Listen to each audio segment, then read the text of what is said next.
إنما الخمر والميسر والأنصاب والأزلام رجس من عمل الشيطان فاجتنبوه لعلكم تفلحون صدق اللہ العظیم۔ جب عشق سکھاتا ہے آداب خداگاہی، کھلتے ہیں غلاموں پر اسرار شہنشاہی، عطار ہو رومی ہو رازی ہو غزالی ہو، کچھ ہاتھ نہیں آتا بے آہ سحرگاہی، نا امید نہ ہو ان سے اے رہبر فرزانہ، کم کوش تو ہے لیکن بے ذوق نہیں راہی، آئین جواں مردہ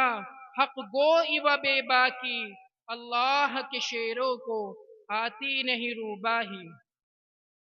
معزز سامعین اکرام اور میرے نوجوان عزیز دوستوں، اسٹیج پر تشریف فرما باوقار علماء اکرام، بزرگان دین، دانشوران علماء اکرام، خصوصاً میرے استاد حضرت مولانا مفتی جاوید صاحب مدث اللہ العالی، معزز سامعین اکرام، ہمارا اور آپ کا اس وقت جو ملاقات ہوئی ہے اس کی وجہ مدرسے کے اختتامی پروگرام میں آنا ہے۔ اللہ تبارک و تعالی نے اس مدرسے کو قائم فرمایا اور اس مدرسے میں الحمدللہ بچوں کی فراغت، ان کا کلام اللہ کا پڑھنا، حفظ کا کرنا، ناظرے کا پورا کرنا، یہ اللہ کی بہت بڑی نعمت ہے۔ اس نعمت کی بنا پر، اس نعمت کی وجہ سے اللہ تعالیٰ نے ہمیں یہاں جمع فرمایا ہے۔ عزیز دوستوں، یہ قرآن وہ کتاب ہے کہ جب اللہ کے نبی صلی اللہ علیہ وسلم پر نازل ہو رہی ہے، اللہ پر قرآن کریم، اللہ تعالیٰ اپنے حبیب محمد الرسول اللہ پر قرآن کریم کی آیتوں کا نزول کر رہے ہیں، صحابہ اکرام کو اللہ تبارک و تعالیٰ قرآن کریم کی آیات کے ذریعے رہبری فرما رہے ہیں، ان کو ہدایت کا صحیح راستہ دکھا رہے ہیں، تو صحابہ اکرام رضوان اللہ تعالی علیہم اجمعین اس قرآن پر عمل کر رہے ہیں، اس قرآن کے مطابق اپنی زندگی کو گزار رہے ہیں، اس قرآن کے مطابق اپنی زندگی کو روشن بنا رہے ہیں، مزین کر رہے ہیں۔ جب یہ کلام پاک اللہ کے حبیب پر نازل ہوتا، اللہ کے حبیب اپنے ساتھیوں کو، اپنے ماننے والوں کو یہ قرآن سکھلاتے، یہ قرآن بتاتے، اس قرآن کی آیتیں ان کے دلوں میں اتارتے، ان کے کانوں میں اتارتے، تو وہ لوگ اس پر عمل کرتے تھے۔ میرے عزیز دوستوں، قرآن کریم جس طرح پڑھنے کی کتاب ہے، قرآن کریم کے ایک ایک حرف پر، ایک ایک حرف کے پڑھنے پر اللہ تبارک و تعالی اجر سے نوازتے ہیں، ثواب عطا فرماتے ہیں۔ اسی طریقے سے یہ کتاب عمل کی بھی کتاب ہے کہ صحابہ کرام رضوان اللہ تعالی علیہم اجمعین اس قرآن کو پڑھتے اور اس پر بھی عمل کرتے تھے۔ ہم اور آپ دیکھیں،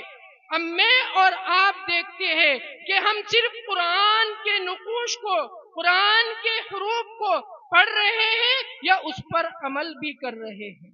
تو عزیز دوستو، جتنا ضروری قرآن پاک کا پڑھنا ہے، قرآن پاک کا پڑھنا جتنا ضروری ہے، اتنا ہی ضروری قرآن پاک پر عمل کرنا بھی ہے۔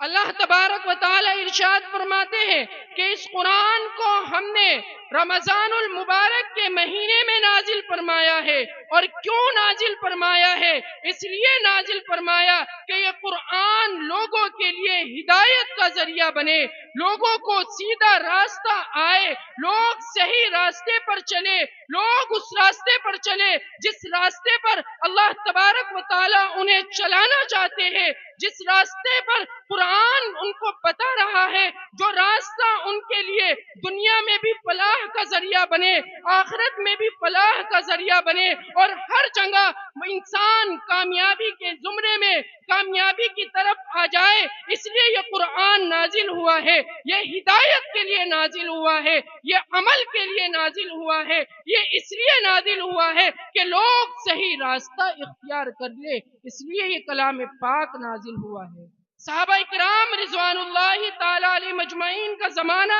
ایسا ہی ہے۔ کیسا زمانہ ہے صحابہ کرام رضوان اللہ تعالی علیہ مجمعین کا؟ اللہ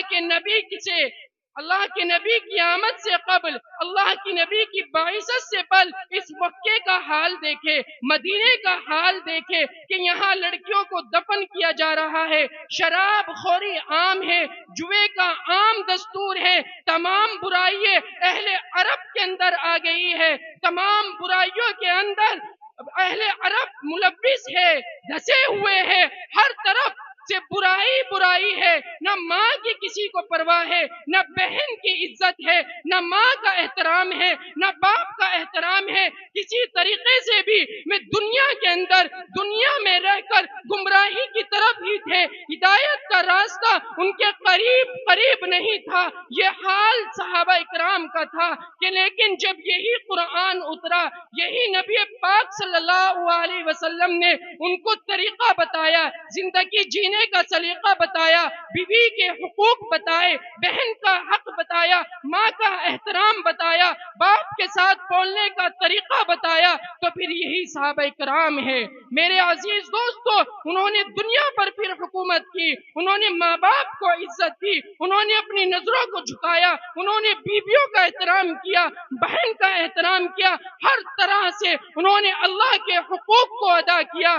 مسلمانوں، وہی آج ہم مسلمان ہیں، وہی مومن ہیں، ہم بھی اسی قرآن کو ماننے والے ہیں، ہم ہی اسی نبی کے ماننے والے ہیں جس کے صحابہ اکرام ماننے والے تھے، اسی قرآن پر ایمان ان کا تھا، اسی قرآن پر عمل وہ کرتے تھے، اسی قرآن پر ایمان میرا اور آپ کا ہے، اسی قرآن پر عمل میں اور آپ کرتا ہوں۔ لیکن پھر دیکھیں، دنیا میں ذلیل ہم ہیں، دنیا میں رسوا ہم ہیں، دنیا میں ہم کاٹے جا رہے ہیں، دنیا میں حقیر ہم ہیں، برائیوں ہمارے اندر ملوث ہے۔ جو کافروں میں، جو مشرکین مکہ میں برائیاں تھی، آج وہی چیز ہمارے اندر ہے۔ نشہ ہمارے یہاں عام ہو چکا ہے، نشے بچے، ہمارے نوجوان بچے، ہماری نوجوان بچیاں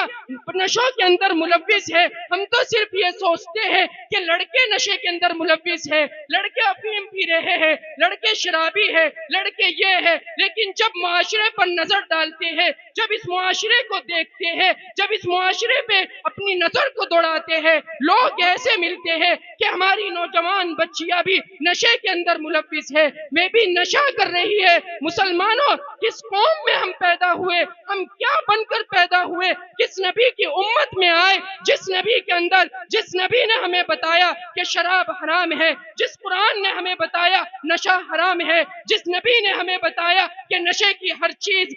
حرام ہے، کہ ہر نشے والی چیز حرام ہے، اسی نبی کو ایمان والے کے لیے صرف اتنا ہی کافی ہوتا ہے کہ ہم ایمان والے ہیں، نبی اور قرآن کا حکم ایمان والوں ہی پر نافذ ہوتا ہے۔ کہ اگر کوئی کہنے لگے کہ حرام تو پتا ہے، میرے دوستو، یہ ہمارے لیے سوچنے کا مقام ہے، یہ ہمارے لیے سمجھنے کا مقام ہے۔ جس چیز کو ہماری شریعت نے منع کیا، جس چیز کو ہمارے قرآن نے منع کیا، جس چیز کو ہمارے دین نے منع کیا، جس چیز کو میرے اور آپ کے نبی نے منع کیا، جس چیز کو اللہ اور اس کے رسول نے منع کیا، جس چیز کو علماء نے منع کیا، فقہاء نے منع کیا، محدثین نے منع کیا، ائمہ نے منع کیا، میرے دوستو، اگر ہم اس راستے پر چلیں گے جس سے اللہ اور اس کا رسول منع کرتا ہے تو ہم کیسے کامیاب ہوگے؟ اللہ تعالیٰ تو فرماتے ہیں، کامیابی اگر ڈھونڈ رہے ہو تو میرے نبی کے طریقے میں ہے، میری رضا ڈھونڈ رہے ہو تو میرے نبی کے طریقے میں ہے،